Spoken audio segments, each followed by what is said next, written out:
ভোর ৫টা থেকে সকালের কাজ শুরু। আমি কিভাবে প্ল্যান করে কাজ শেষ করে নিজের জন্য সময় বের করি। রাধে রাধে বন্ধুরা, কেমন আছো তোমরা সবাই? আশা করি ভীষণ ভালো আছো, আর আমরাও কিন্তু ভীষণ ভালো আছি। আর আজকে হচ্ছে বৃহস্পতিবার, তোমাদের সাথে নিয়ে ব্লগটা শুরু করছি। আর আজকে সকালের শোটা শুরু হলো একদম এই ঘর থেকে। কারণ হচ্ছে খুব সকালে ঘুম থেকে যেহেতু উঠেছি, ৫টার দিকে ঘুম থেকে উঠেছি, তো আর কাজ শুরু করতে করতে প্রায় ৫:৩০ মতো বেজেছে আর কি। হয়তো ৫টা ২০ বা এরকমই হবে, ২০ কি ২৫, বা আমি আসলে টাইমটা সঠিক জানি না, মানে দেখিনি, তো বলতে পারছি না আর কি। ওরকমই হবে, ৫টা ২০ মতো হবে আর কি। যেহেতু সকালে উঠে একটু ফ্রেশ হয়ে নিয়েছি, তার জন্য একটু সময় লেগেছে ওখানে।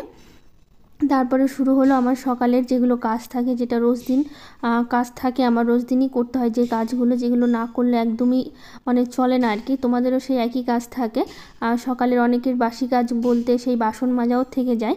কারণ হচ্ছে অনেকেই মানে মাজে না বাসন আর কি। আমি যেরকম রাত্রেবেলা করে বাসন একদম মেজে রান্নাঘরটা পরিষ্কার করে রাখি, অনেকেই সকাল করে মাজে, মানে যার যেটা অভ্যাস, যার যেটা পছন্দ, যার যেটা ভালো লাগে আর কি। তো আমার যেটা ভালো লাগে আমি সেটাই করি আর কি।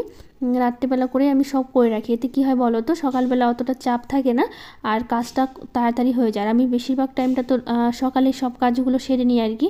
আর দুপুরের পরে আর কোনো কাজ থাকে না, মানে দুপুর হওয়ার আগেই আমার সব কাজ শেষ হয়ে যায়, আর কোনো কাজ থাকে না। তো সেই জন্য একটু সকাল সকাল ঘুম থেকে উঠলে কাজগুলো খুব তাড়াতাড়ি করে নেওয়া যায়। আর এখন তো গরমের সময়, তো সেই জন্য একটু চেষ্টা করি কি, যাতে হচ্ছে একটু কাজগুলো সেরে নিতে পারি। এতে কি হয়, কাজগুলো খুব সহজেই হয়ে যায় সময়ের আগে, আর গরমের সেই কষ্টটাও আমাকে করতে হয় না। তো সেই জন্য একটু ভোর ভোর উঠি আর কি, যাতে কাজগুলো করতে পারি। আর সকালবেলা একটু গরমের পরিমাণটা একটু কম থাকে আর কি। গরম থাকেই, এই কাজগুলো করতে করতে কিন্তু ঘেমে যাচ্ছি, গা দিয়ে ঘাম পড়ছে আর কি, এরকম কপাল চুয়ে চুয়ে ঘাম পড়ছে, এরকম আমার হয় আর কি গরমের মধ্যে যখন কাজগুলো করি আর কি। এত সকালবেলা উঠেও কিন্তু এখন দেখো কতটা বেলা হয়ে গেছে, মনে হচ্ছে যেন ৭টা ৮টা বেজে গেল। সকালবেলা রৌদ্র চলে আসে আর কি, এরকমই অবস্থা। তো যাই হোক, ভেতরটা ঝাড় দিয়ে চলে আসলাম এখন বাইরে। আর বাবানের পাপা তো উঠে গেছে, দেখতে পাচ্ছ তোমরা। ও উঠে ব্রাশ করলো আর কি। আমি এদিকে কাজ করতে করতে বাবানের পাপা উঠে গেছে, আর বাবান হচ্ছে উঠেনি, তার জন্য বিছানাটা ঝাড় দিতে পারলাম না, গোছাতে পারলাম না। বাবান এখনও ঘুমিয়ে আছে। কোনো কোনো দিন সকালে উঠে যায় আমাদের সাথেই, আবার কোনো দিন আবার দেখি না শুয়ে থাকে। তো শুয়ে থাকাই ভালো, এত সকালবেলা উঠে ওই বা কী করবে, আমাদের তো কাজ থাকে, ওই উঠে বসে থেকে কী করবে, এর থেকে ভালো ঘুমিয়ে থাকুক, এটাই ভালো আর কি।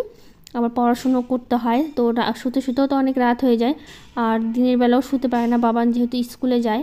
স্কুল থেকে এসে খেতে খেতে 3টে পার হয়ে যায়। তারপরেও কোনো দিন আমি ওকে একটু শুয়ে দিই, যাতে হচ্ছে শরীরটা একটু ভালো হয়। কারণ সে ভোরবেলা ঘুম থেকে উঠে আবার সেই গরমের মধ্যে স্কুল থেকে এসে আবার যদি একটু না ঘুমায়, আবার যদি সেই খেলাধুলা বা খেলাধুলা তো অবশ্যই দরকার বাচ্চাদের, সে তো খেলতে দিতেই হবে, বিকেল করে একটু খেলে, তো একটু শুলে শরীরটা একটু ভালো হয়, একটু আরাম পায়। সে সারাদিন তো সেই ক্লান্ত হয়ে থাকে, এত পড়াশুনো, স্কুল, গরমের মধ্যে।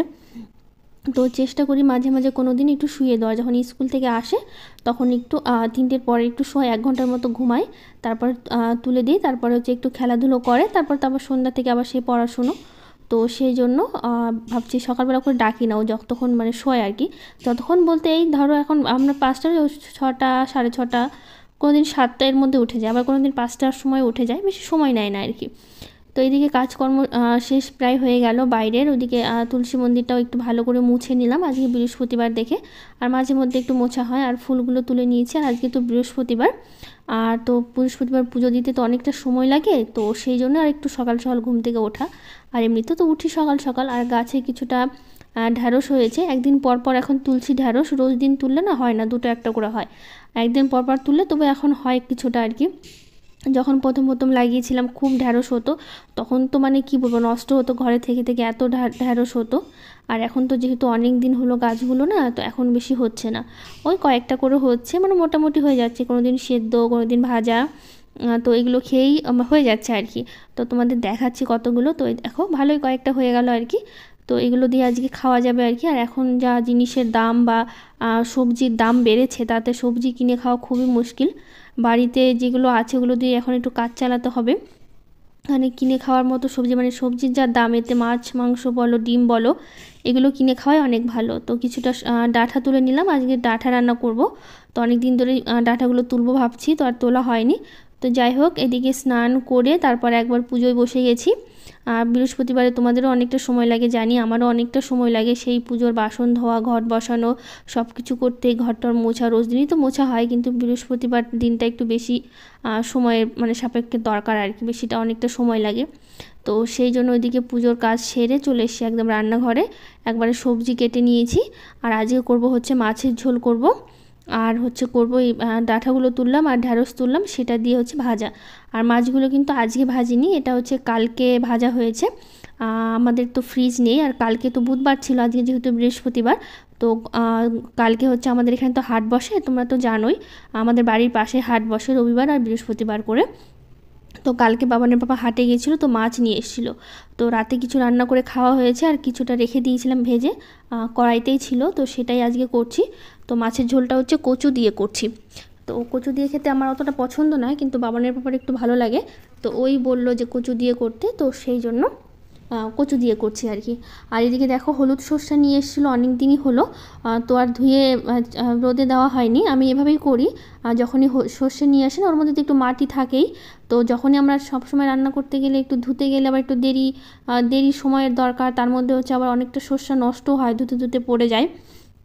তো আমি কী জন্য এইটাই করি আর কি, একটা কাপড়ের উপর সর্ষেটা দিয়ে জল দিয়ে 4-5 বার করে কিন্তু ধুয়ে নিয়েছি, যতক্ষণ একদম পরিষ্কার জল বেরোয় ততক্ষণ ধুয়ে তারপর হচ্ছে এখন রোদে একদম সুন্দর করে 2 দিন রোদে দিলে না একদম মুচমুচে হয়ে যাবে। এভাবে কিন্তু সারা বছর আমার থেকে যাবে, আর রান্না করার সময় কোনো অসুবিধা হবে না, সহজেই বের করে আমি রান্না করে নিতে পারবো, আর ধোয়ার কোনো ঝামেলা থাকবে না। আমি এটাই করি। আর সর্ষে রাখার জন্য এই কৌটা দুটো ছিল আর কি, তো ভাবলাম যে ধুয়ে দিই, একটু নোংরা হয়েছে। আর এই রান্না করতে করতে কয়েকটা বাসন ছিল, সেগুলো একটু ধুয়ে নিচ্ছি। তো আমি কয়েকটা দিদিভাইয়ের নাম নিচ্ছি। বিথিকার বিউটিফুল ফ্যামিলি থেকে বলেছে তোমার ঘরটা খুব সুন্দর, আর বলেছে দিদিভাই ভিডিওটা খুব ভালো হয়েছে। আরেকটা দিদিভাই বলেছে সত্যি বোন, বাড়ির কোনো ক্ষতি হলে খুব খারাপ লাগে, ভিডিওটা খুব ভালো লাগলো, শ্যামলী ব্লগ নামটা নিও। তো নিয়েছি দিদিভাই তোমার নামটা। আর সত্যি আসলে তোমরা তো জানোই যে আমাদের বাড়ির হচ্ছে ঘরের পিছনের পাঁচিলটা ভেঙে পড়েছে বৃষ্টির জন্য, অনেকটা ক্ষতি হয়ে গেছে, তো সেই পাঁচিলটা করতেও হবে, তো সেটা নিয়ে এখন কাজ চলছে, দেখা যাক কতদূর করা যায় আর কি। আরেকটা দিদিভাই বলেছে বলে দিচ্ছে যে খুব ভালো লাগলো, ভালোবাসা দিলাম গোবন। তো থ্যাংক ইউ দিদিভাই এত সুন্দর করে ভালোবাসা দেওয়ার জন্য। আর সাবিনা ব্লগ থেকে দিদিভাই বলেছে খুব সুন্দর লাগলো ভিডিওটি দেখে, থ্যাংক ইউ। আর রঞ্জিতা সাহা বলেছে খুব ভালো লাগলো, থ্যাংক ইউ সবাইকে এত ভালোবাসা দেওয়ার জন্য আর এত সুন্দর সুন্দর কমেন্ট করার জন্য। তো রান্না করার আগেই না আমি সব সবজি কেটে নিয়েছিলাম, যেগুলো করলাম আর কি, ওই ডাঁটা আর ভেন্ডি আর মাছের ঝোলের জন্য। তো ভাবলাম যে হাতে সময় আছে কি না, তাহলে আর এই বরবটিটা ভাজা করব না, যদি সময় পাই তো করব। তো এখন দেখছি যে টাইম হয়নি এখনও ওদের অফিসে বেরোনোর, তো আমি হচ্ছে ভাজাটা করে নিতে পারবো। তো সেই জন্য পরে ওটা এই ডাঁটাটা বসিয়ে দিয়ে, তো সর্ষে বাটা দিয়ে ডাঁটাটা বসিয়ে দিয়ে তারপরে হচ্ছে আমি ওইটা কেটে নিলাম, যাতে যদি সময় না পাই পরে, তো বলা তো যায় না, না আবার কেটে আবার রেখে দেবো। তো সেই জন্য আর আমি তো পরে আর রান্না করি না, যতক্ষণ ওরা মানে খাওয়ার টাইমের আগে পর্যন্ত যা রান্না করি ওই পর্যন্তই থাকে আর কি, তারপরে পরে কিছু করা হয় না। তো যাই হোক, আরেকটা দিদিভাই বলেছে তৃষা সিম্পল লাইফস্টাইল থেকে বুনু বলেছে দিদি তুমি কোন ফোন দিয়ে ভিডিও করো। তো আমার হচ্ছে এই ফোনটার নাম হচ্ছে রেডমি, তো আমি রেডমি ফোন দিয়েই হচ্ছে ভিডিও করি। আর নয়না ভট্টাচার্য বলেছে তুমি খুব ভালো, থ্যাংক ইউ। আর সুস্মিতা দিদিভাই বলেছে অনেক সুন্দর ভিডিওগুলো। তো সবাইকে অনেক অনেক ভালোবাসা এত সুন্দর সুন্দর কমেন্ট করার জন্য, এত ভালোবাসা দেওয়ার জন্য। তো সবাইকে অনেক অনেক ভালোবাসা আমার তরফ থেকেও। তো ওরা তো খেয়ে দিয়ে বেরিয়ে গেছে, বেরিয়ে যাওয়ার পর তারপরে আমি এখন চলে এসেছি ঘরের এই ঘরটা একটু পরিষ্কার করব। এটা তো আমি 2-3 দিন পর পরই মুছে থাকি, জানলার গ্রিল, খাট, যা যা আছে ঘরের ফার্নিচার ছোটোখাটো সব ফার্নিচারগুলো একটু মোছামুছি করি, এতে ধুলো যা থাকে সব পরিষ্কার হয়ে যায়। আর ঘরের মধ্যে তো একটু ধুলো আসেই, জানলা খুলে রাখার জন্য, সবসময় বন্ধ করে রাখলে ঘরের যা গরম, এখন তো ফ্যান চালালেও থাকা যাচ্ছে না, এতটা গরম পড়েছে, প্রচণ্ড গরম। তো আমার মোটামুটি 11টার মধ্যে কাজ শেষ হয়ে গিয়েছিলো, তারপরে আর কোনো কাজ ছিল না আমার। এরপরে হচ্ছে কাজ টাজ করে তারপর ঘর বাড়ি ঝাড়টাড় দিয়ে স্নান করে নেবো, তাহলেই কাজ শেষ। মানে এই জন্য আমি সকাল সকাল উঠি, যাতে দেখো 11টার মধ্যে কিন্তু আমার সব কাজ শেষ হয়ে গেল। এরপরে কিন্তু অনেকটা সময় থাকে আমার হাতে, যে সময়গুলো আমি একটু বসে আরাম করতে পারি বা ভিডিওর কাজগুলো করতে পারি। এই জন্য, কারণ দুপুরবেলার টাইমটা আমি ভিডিওর সব কাজগুলো করি, কারণ বিকেলবেলা বাবান চলে আসে, মানে দুপুর পরপর বাবান চলে আসে, বাবানের পাপা থাকে, তখন ওরা সবাই থাকে, তখন আর ভিডিও এডিট করা বা ভিডিও ভয়েস দেওয়া সেগুলো আর হয়ে ওঠে না।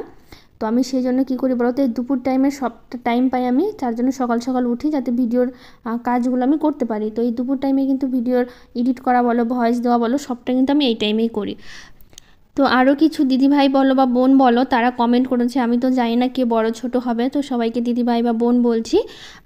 ইলশা ব্লগ, পলাশ বিশ্বাস, তারপর হচ্ছে পম্পা দাস, রেমস ওয়ার্ল্ড, কিয়া মণ্ডল আর সোনালি সাহা। তো এরা হচ্ছে কমেন্ট করেছে। একজন আছে পলাশ বিশ্বাস, তো আমি ওটা ভাই হবে না দাদা হবে আমি জানি না। তো সবাইকে হচ্ছে অনেক অনেক ভালোবাসা, অনেক অনেক থ্যাংক ইউ আর কি, যাই বলো না কেন, এত সুন্দর সুন্দর এত ভালোবাসা দেওয়ার জন্য। তো সবাইকে অনেক অনেক ভালোবাসা আমার তরফ থেকে। তো এইদিকে মোটামুটি কাজ শেষ হয়ে গেছে, এখন ঘরটা ঝাড় দিয়ে নেব, তারপরে স্নান করে নেবো আর একবার, কারণ গরমের মধ্যে কাজ করলে না স্নান না করলে ভালো লাগে না, তাহলেই কাজ শেষ হয়ে যাবে। তো আজকের ব্লগটা তোমাদের কেমন লাগলো অবশ্যই জানিও। যদি ভালো লেগে থাকে একটা লাইক শেয়ার কমেন্ট করে দিও, আর আমার চ্যানেলটাকে সাবস্ক্রাইব করে দিও। তো আজকের মতো টাটা, দেখা হবে পরে কোনো নতুন একটা ব্লগ নিয়ে।